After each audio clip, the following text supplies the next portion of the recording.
খবর দিনভরে সোনিয়া রয়েছে আপনাদের সঙ্গে। আর এবার নজর রাখবো আজ যাদবপুরে বন্দে মাতারাম গাইবেন মুখ্যমন্ত্রী। হ্যাঁ, যাদবপুর 8B মোড়ে বন্দে মাতারাম গাইবেন শুভেন্দু অধিকারী। যাদবপুর জেলা বিজেপির তরফে কর্মসূচির আহ্বান, কর্মসূচিতে অংশ নেবেন মুখ্যমন্ত্রী শুভেন্দু অধিকারী।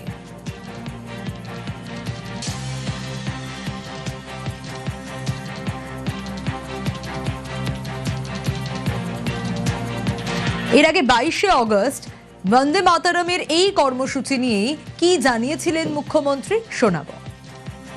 আমি রাখি পূর্ণিমার দিন প্রথম সকালবেলা ভবানীপুরে আসব, তারপরে তথ্য সংস্কৃতি এবং যুব কল্যাণ দপ্তর, ক্রীড়া দপ্তরের সরকারি প্রোগ্রাম অ্যাটেন্ড করব।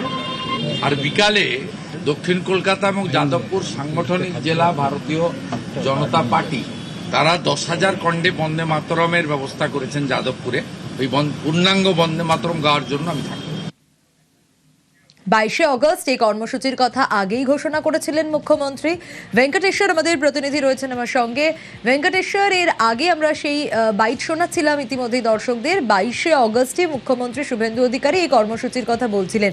আজ কখন থেকে শুরু হবে, কি কি কর্মসূচি রয়েছে? বন্দে মাতারাম গাইবেন মুখ্যমন্ত্রী যাদবপুর 8Bতে। দেখো, দক্ষিণ কলকাতা জেলা বিজেপির পক্ষ থেকে আজকে এই বন্দে মাতরম কর্মসূচির আয়োজন করা হয়েছে। বিকেল 4টে নাগাদ মুখ্যমন্ত্রী শুভেন্দু অধিকারী 8B বাস স্ট্যান্ডের সামনে সেখানে পৌঁছবেন এবং সেখানেই নির্ধারিত যে কর্মসূচি রয়েছে সেই কর্মসূচিতে তিনি অংশ নেবেন।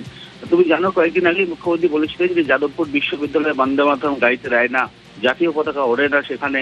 সেই জায়গায় দাঁড়িয়ে মুখ্যমন্ত্রী রাজ্যের এই যাদবপুরের যাদবপুর বিশ্ববিদ্যালয়ের অদূরে যে কর্মসূচি রয়েছে তা কিন্তু রাজনৈতিকভাবে অত্যন্ত তাৎপর্যপূর্ণ।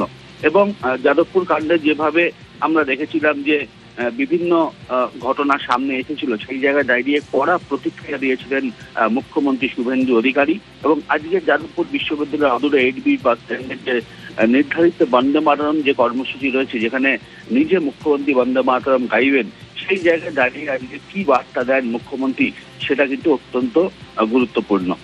বেশ, অবশ্যই নজর থাকবে।